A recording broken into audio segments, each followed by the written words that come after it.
The sharp sound of glass shattering echoed through the building. A clipboard tumbled from Mr. Cade's hands, papers scattering like frantic birds across the polished floor. He stared at them, jaw tight, heart pounding.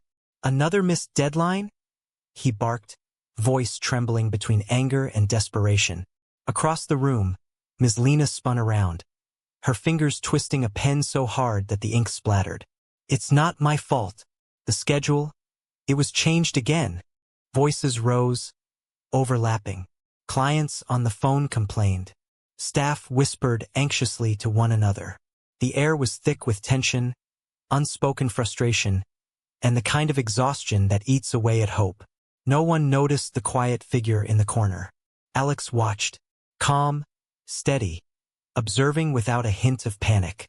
Not a word escaped him, but every subtle movement of the staff, every mismanaged task, was catalogued in his mind. Finally, he stepped forward, and the room fell into a heavy silence. "You're working harder, but not smarter," he said. His voice wasn't commanding. It was steady, precise. "You're missing the real problem." Cade's brow furrowed. "And what problem is that?" Alex's eyes scanned the room, lingering briefly on each struggling face. Chaos disguised as work. Tasks overlap. Communication fails. Responsibilities are scattered across memory, not structure. "Every one of you is trying to fix symptoms, not the system." The words landed like cold rain. The staff froze, some defensive, some silently relieved that someone else had finally named what they felt but couldn't articulate. "And you are?" Lena asked sharply, crossing her arms. "I am Alex," he said simply, "and I can fix this, but only if I have full access to every process, every workflow, every decision." A tense silence followed. Cade leaned back, skeptical. "Access? That's a lot of trust for someone we just met." Alex nodded. "Trust is built when results appear. I don't need your approval yet. I need the data." After a long pause, Cade sighed. "1 week. That's all I'm giving you." Alex's lips curved slightly. 1 week is enough. The following morning, the building hummed with its usual noise. Ringing phones, hurried footsteps, whispered arguments. Alex moved silently through the halls, observing, taking notes. Not a single word was wasted. Every glance, every interaction, every delayed response was being catalogued. At the property management office, Mr. Bennett flopped into his chair. "I swear we had this figured out last month. Now the tenants are complaining again." "What happened?" Alex was already standing behind him, pointing at a wall of sticky notes and half-filled spreadsheets. "You're using 5 systems to track one set of information. That's why you're failing. There's no cohesion. Nothing talks to each other." Bennett blinked. I didn't think it mattered that much." Alex shook his head. "Everything matters if it's connected, and nothing will work until the flow is correct." Meanwhile, Lena watched from her office, curiosity slowly replacing frustration. She had heard whispers of Alex's methods before. Someone called him an invisible designer. The term sounded odd at first, but now she felt it fitting. "Do you really think one person can fix all this?" she asked quietly, almost to herself. Alex glanced over, not needing to respond. The answer was already visible. Small corrections, subtle interventions, noticing details everyone else ignored. A system was beginning to emerge under his watch. By midday, small victories began to show. Emails that would normally be lost in the shuffle were correctly tagged and routed. Meeting times no one remembered were now scheduled with confirmation notifications. Simple adjustments, a single document replacing 10 separate trackers, a clear chain of responsibility, made tasks easier, faster, and less stressful. Yet not everyone was convinced. At a team huddle, Cade's voice carried skepticism. "Fine, but what happens when Alex isn't around? Will it all fall apart?" Alex's reply was quiet, almost casual. "Then we've built a system that doesn't rely on me. That's the goal. Independence, efficiency, predictability." The room felt the weight of that statement. Staff exchanged glances. Could it really be this simple? Could the chaos truly vanish with organization? Alex didn't wait for answers. He moved from desk to desk, correcting workflows, rearranging schedules, instructing individuals one-on-one. He didn't lecture. He didn't boss. He simply showed the path forward. By the end of the day, the building was calmer. The usual frenzied energy was replaced with purposeful motion. Staff moved with confidence, following the newly structured processes. Mistakes decreased. Communications cleared. Even clients began noticing subtle improvements. Cade, observing from his office, finally leaned back and muttered, "I don't know how he does it." Alex simply smiled faintly, knowing that visibility wasn't the point. Transformation, not recognition, was the objective. That night, as the sun dipped below the horizon and the coastal winds carried the scent of salt and possibility, Alex walked along the pier. The town looked peaceful, serene. The businesses still hadn't realized how deeply their operations had been changed today. But Alex knew. 1 week, one careful intervention, and the invisible threads connecting this town's economy were being woven into something strong, predictable, and elegant. A passerby paused, watching him. "You're not from here, are you?" they asked. Alex shook his head. "Not yet," he said softly. "But soon enough, my work will be everywhere." And for the first time, a small smile touched his lips. Because the true work of an invisible designer wasn't just making things run. It was creating a system so powerful that no one noticed it, until the results spoke for themselves. The next morning brought resistance. Some staff members, used to improvisation, bristled at the structured workflow. Meetings ran longer than usual as Alex carefully explained new processes. The air was tense. Frustration simmered just below polite conversation. "You're slowing everything down," someone exclaimed, throwing a pen onto the table. Alex didn't flinch. "No, I'm making it predictable. You'll be faster, more efficient, and less stressed. But first, you need to see the logic." He began walking them through a real example. A product delivery that had been delayed 3 times in 1 week. With patience, he mapped the steps, showing where each mistake happened and how small adjustments could prevent them permanently. As they followed along, skepticism slowly shifted toward comprehension. Heads nodded. Questions turned into solutions. The first real spark of hope appeared. By the end of the second day, subtle victories were apparent to everyone. A client followed up with praise for on-time service. Internal meetings were shorter. Emails were replied to promptly. Even Cade, who had resisted every suggestion initially, began to see the changes and quietly allowed Alex more autonomy.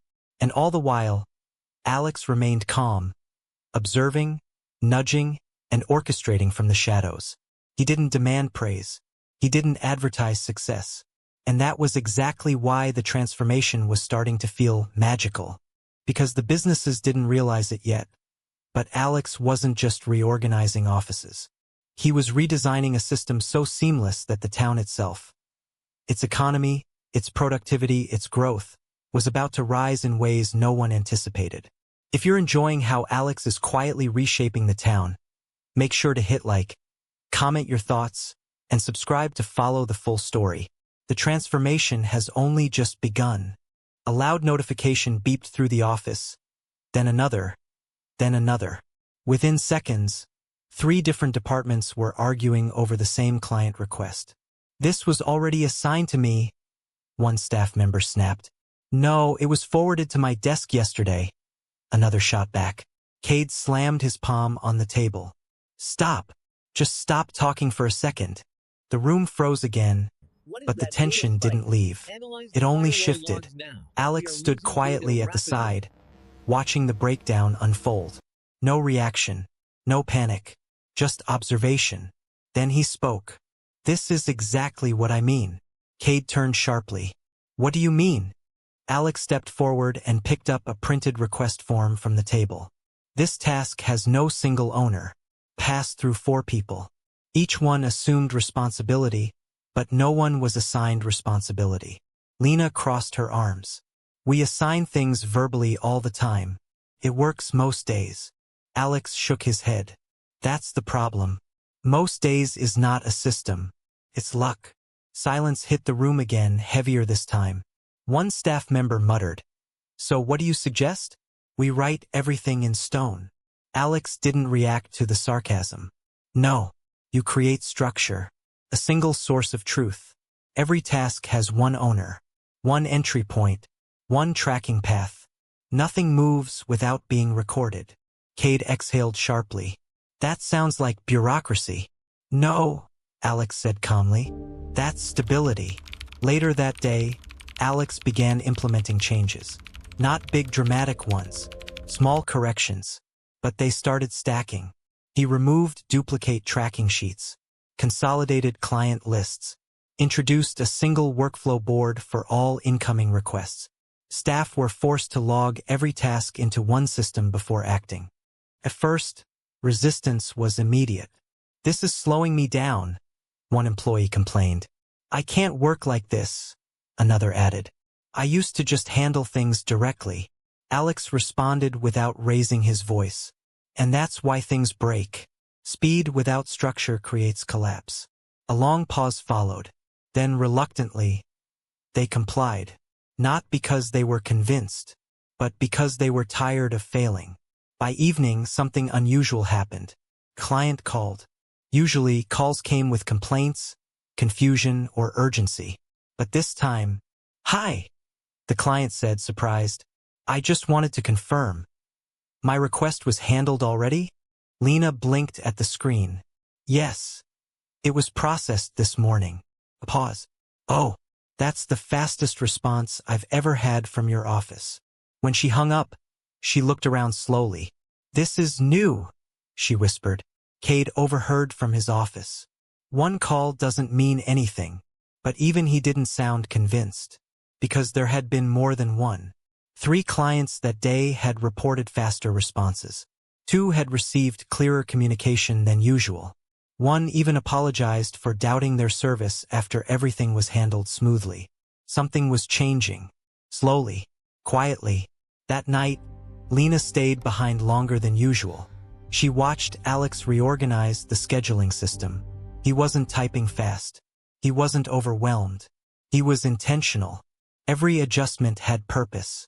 She finally spoke. "Where did you learn all this?" Alex didn't look up immediately. "From failure." She frowned slightly. "That's not an answer."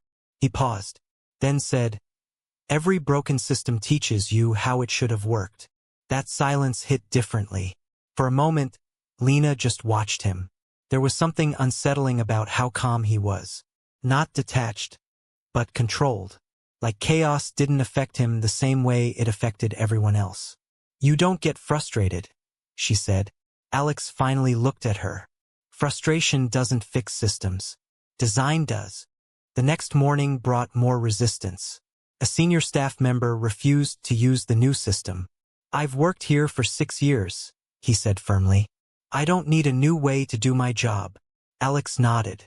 "You don't need a new job. You need a clearer process." "I don't trust it." "That's fine," Alex replied. "But the results will decide." The man scoffed and walked away. Cade watched the exchange from a distance.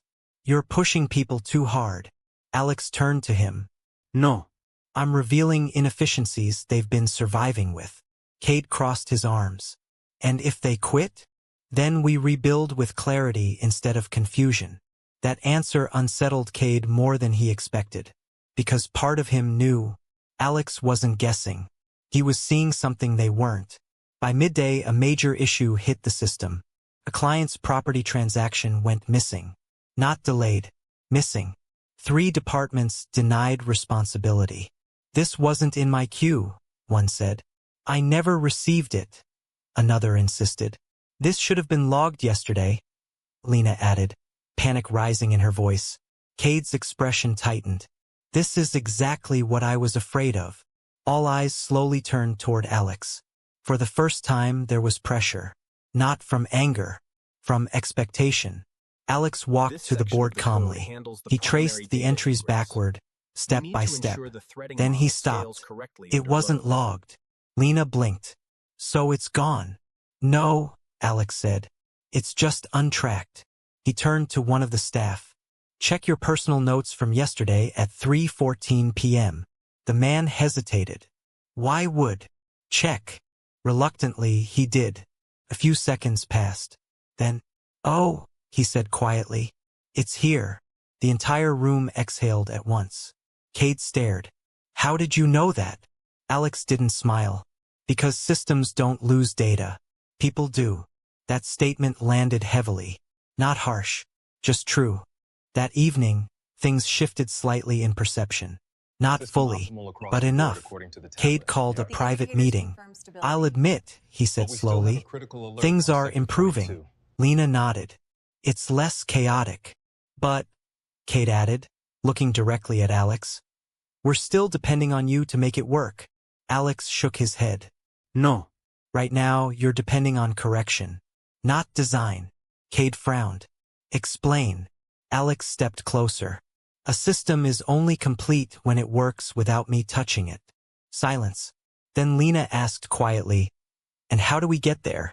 Alex answered simply, more time, more resistance, more refinement. Cade leaned back. You really believe this can scale across everything? Alex met his gaze. It already is. That statement changed the energy in the room. Because if he was right, then this wasn't just improvement. It was transformation in progress. And they were standing in the middle of it. That night, as Alex left the building, the wind along the coast felt heavier than usual. Not stormy, just charged. Like something larger was beginning to form beneath the surface. And for the first time, the town wasn't just watching Alex. It was starting to depend on him. If you're still following Alex's transformation, make sure you like, comment what you think will happen next, and subscribe so you don't miss how far this system really goes. Because what comes next is where everything changes. A loud alarm echoed through the building. Not a fire alarm, not a drill, a system failure alert. Screens across 3 departments flickered red at the same time. Why is the client dashboard down? Someone shouted.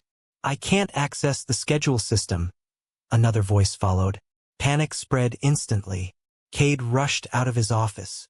What is happening now? Lena was already typing rapidly, her hands shaking slightly. Everything was working fine an hour ago. I don't understand this. Alex stepped forward slowly. He didn't rush. He didn't react to the panic. He just looked at the system logs. Then said calmly, it's not a failure. It's a conflict. Cade snapped. A conflict? We're losing access to everything. Alex pointed at the screen. 2 processes are trying to control the same data stream. That means your old system is fighting the new structure. Silence hit the room. One staff member whispered, so, it's our fault? Alex shook his head. It's transition friction. It happens when a broken system resists being replaced. Cade rubbed his forehead. Fix it. Now. Alex nodded once. I already am. He moved fast now but still controlled. Not chaotic. Intentional. He shut down overlapping workflows. Isolated conflicting modules. Redirected data flow into a single channel. Staff watched him in silence. One of them muttered, he's doing all this manually. Lena responded softly, no. He's redesigning it in real time. 20 minutes passed. Then, the screens stabilized. The red alerts disappeared. Systems came back online. A collective exhale filled the room. Cade stared at the dashboard. How did you recover that so quickly? Alex didn't look up. Because I built it in layers. I knew where it would break. Lena turned slowly.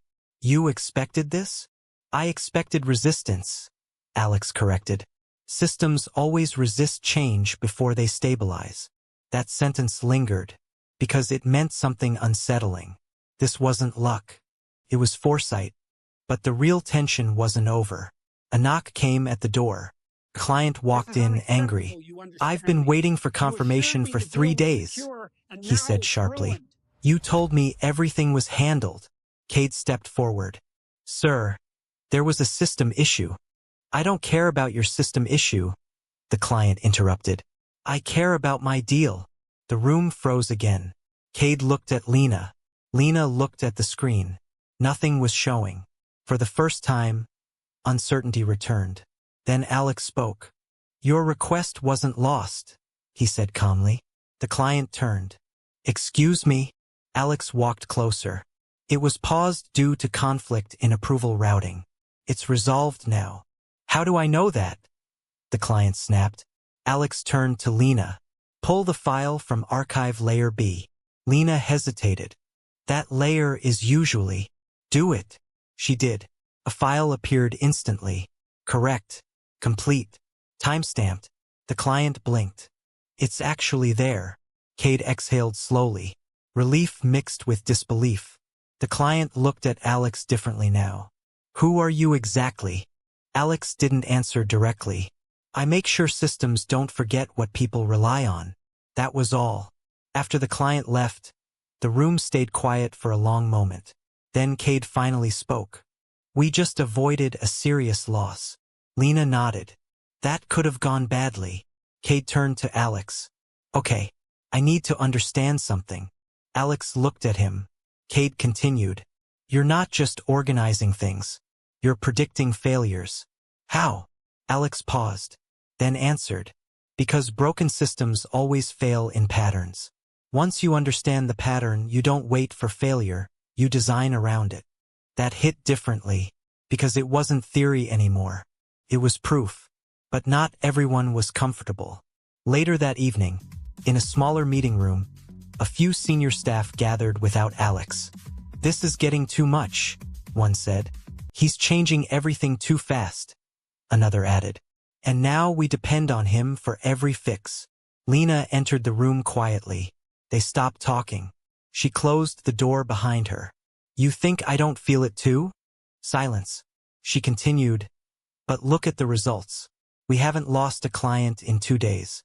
We've never had that consistency before." One staff member replied, "But what happens when he leaves?" That question hung in the air. No one answered, because no one knew. Meanwhile, Alex stood alone outside the building. The coastal wind was stronger tonight. He looked at the lights inside the offices. Systems he was slowly rebuilding. He wasn't just fixing workflows. He was rebuilding dependency structures. And that meant one thing. If he disappeared, everything would either collapse or evolve. He whispered to himself, "Stability is the real test." The next morning changed everything. Cade received an email. A corporate group had noticed the building's sudden operational improvement. They wanted a meeting, urgently. Lena walked into Cade's office holding the printed message. "This is big." Cade read it twice. "They're interested because of our efficiency spike." Lena nodded. "Because of Alex." Cade didn't respond immediately, because now it was clear. Alex wasn't just improving their systems. He was making them visible. And visibility always attracts attention. That afternoon, Alex was called into a private meeting. Cade, Lena, and 2 board members sat across from him. Cade leaned forward. "We've been approached by investors." Alex nodded slightly. "Expected." One board member frowned. "Expected." Alex replied, "Efficiency attracts capital. Always." Lena asked quietly, "What happens if they invest?" Alex paused, then said, "Then your system scales beyond this building." Silence. Cade narrowed his eyes. "And what does that mean for you?" Alex met his gaze. "It means I won't just be fixing problems here anymore." That line changed the air instantly, because everyone understood. The invisible designer was no longer just shaping a town. He was becoming the reason it functioned at all. And somewhere beneath all of this, the foundation of something much bigger was forming. If you're still watching this transformation unfold, don't forget to like the video, drop a comment on what you think Alex will do next, and subscribe, because the final phase is where everything becomes irreversible. The meeting room was silent for almost 10 seconds. Not the comfortable kind of silence. The kind that feels like something is about to break. Cade finally spoke. "If we accept this investment, everything scales. Everything changes." Lena nodded slowly. "That's the point, isn't it?" Cade turned toward Alex. "But we need to understand what happens when it scales." All eyes moved to Alex. He didn't rush his answer. He rarely did. When it scales, Alex said calmly, your mistakes also scale. That's why the system has to be complete before expansion. One of the board members leaned forward. And is it complete? A pause. Alex replied, it's stable, not complete. That single sentence shifted the energy in the room. Because stability meant it worked. But not complete meant it could still fail. Outside the building, the coastal town moved as usual. Waves crashed gently. People walked past unaware that decisions inside that room would reshape the entire economic structure of their environment. Inside, the tension rose again. Cade stood. We can't delay this opportunity. If we scale now, we grow faster. Lena responded quickly, or we collapse faster.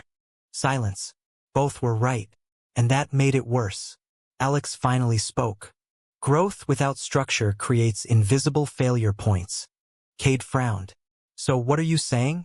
We reject it. No, Alex said. We prepare for it properly. The board member scoffed. How long will that take? Alex looked at him directly. As long as it takes to make failure impossible. That line hit harder than expected. Because no one had ever framed it like that. Not reduce risk. Not minimize errors. But eliminate failure pathways entirely. That evening, Alex stayed behind alone. For the first time, the building was quiet enough for him to see everything clearly. Every workflow he had redesigned. Every system he had rebuilt. Every correction layered on top of another correction. He opened the central dashboard. Paused. Then whispered. Now it has to evolve. The next morning brought the real shift. Alex called every department together. No one had seen him call a full meeting like this before.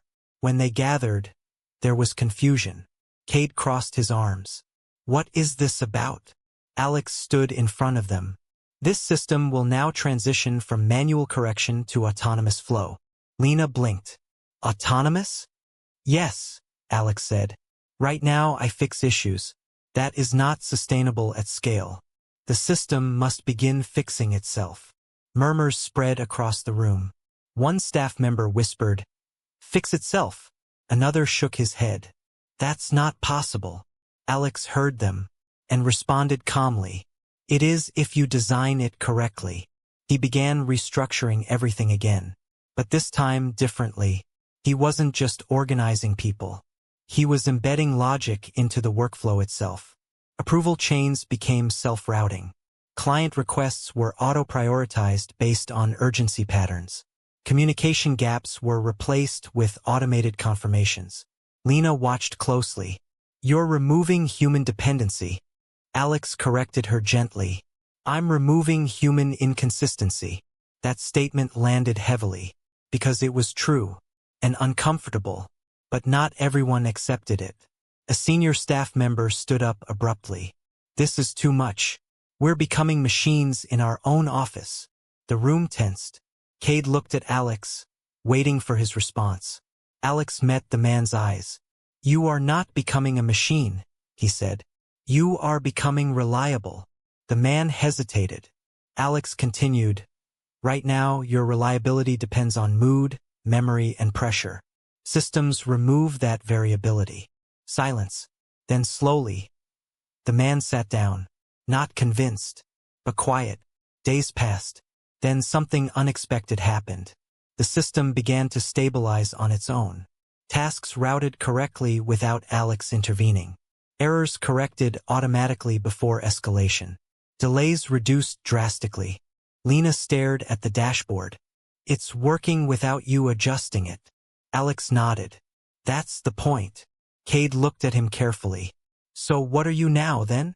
Alex didn't answer immediately, then said, the designer of something that no longer needs its designer. That sentence stayed in the room longer than anyone expected. Then came the call. A global investment firm, not just interested anymore. They were ready to acquire influence over the entire operational system. The meeting was scheduled within 48 hours. Cade paced his office. This is it. This is the scale we talked about. Lena looked uncertain. Or this is where we lose control. Cade turned to Alex.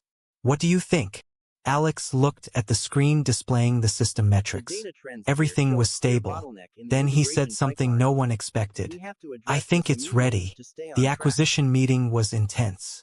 Executives asked technical questions, financial projections, growth capacity, but every answer led back to one thing: efficiency, stability, structure. And when they finally asked who designed it, Cade paused, then said, "He did." All eyes turned to Alex. For the first time, he wasn't in the background. He was in focus. A lead investor leaned forward. "You built all this?" Alex nodded. "I designed the system. And you would stay if we acquire this company?" A pause. Alex replied, "I don't stay where systems are incomplete." That answer wasn't refusal. It was warning. The deal went through, and everything changed. Capital flowed in. The building expanded operations. The system scaled beyond the coastal town. What once was a struggling cluster of businesses became a structured operational hub influencing multiple regions. And Alex, he didn't become loud. He didn't become famous. But his influence spread everywhere. Because now, every system carried his design logic. Months later, Cade stood on the balcony overlooking the expanded operations center. Lena joined him quietly. "He's gone quiet," she said. Cade nodded. "That usually means he's already 3 steps ahead." Far away, Alex walked alone along the coast again. But this time, the town was different. More structured. More stable. More alive. A passerby once again asked him, "Are you the one behind all of this?" Alex didn't stop walking. But he said softly, "I'm just the invisible designer." And for the first time, the legend became real. Not through fame, not through attention, but through impact. Because the coastal town wasn't just functioning anymore. It was thriving under a system no one could see, but everyone depended on. If you enjoyed the story, let us know where you're watching from in the comments. Don't forget to drop a comment on what you learned from Alex's journey, and subscribe for more cinematic stories like this. Because sometimes, the most powerful people are the ones you never see.